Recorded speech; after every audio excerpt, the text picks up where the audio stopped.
అండి ఈరోజు సొరకాయ సీడ్స్ చూపిస్తాను మీకు.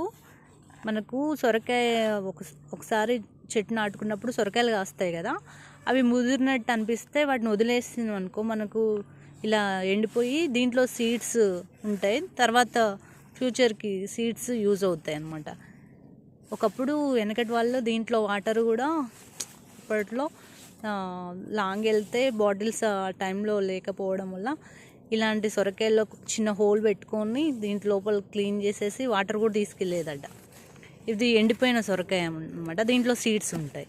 అంటే మనకి ఏదన్నా మంచి మంచి సీడ్స్ ఉన్నది ఎప్పుడు ఉండాలి అని చెప్పేసి అనుకోవాలనుకుంటే, ఒకసారి తీసుకొచ్చుకున్న సీడ్ మొక్క ఉన్నప్పుడు కాయలు కాస్తాయి కదా, కాయలు కాసినప్పుడు దాంట్లో సీడ్స్ ఎప్పుడు సేవ్ చేసుకోవాలంటే, ఫ్యూచర్కి మనకు ఉపయోగపడాలంటే ఇలాంటి కాయని అలానే ఉంచేస్తే, చెట్టు మీదనే దాన్ని తెంచకుండా ఉంచేస్తే అది ముదిరిపోయి ఎండిపోతుంది. దాంట్లో సీడ్స్ ఉంటాయి. నేను చూపిస్తానండి. పలగొట్టేసి దీంట్లో సీడ్స్ వస్తాయి.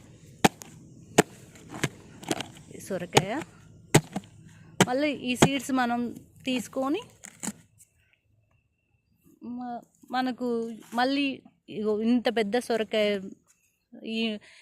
ఈ రకం మనకు కావాలంటే మళ్ళీ ఈ సీడ్స్ని తీసేసి దాచిపెట్టుకొని మళ్ళీ మొక్కలు వేసుకుంటే, చూడండి సీడ్స్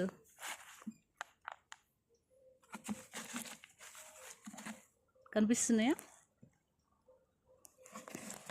నేను వేసాను చూడండి, సీడ్స్, సొరకాయ సీడ్స్. ఈ రకం మళ్ళీ కావాలంటే ఈ సీడ్స్ వేసుకోవాలి. ఇలా సేవ్ చేసుకోవాలన్నమాట విత్తనాలు.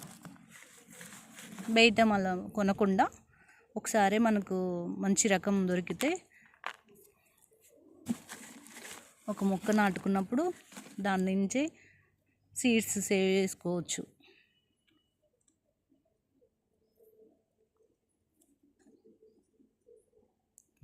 ఈ సీడ్స్ వెళ్తున్నాయి చూడండి, సొరకాయ సీడ్స్. పెద్దవాళ్ళు ఇంతే చేస్తారండి విలేజ్లో.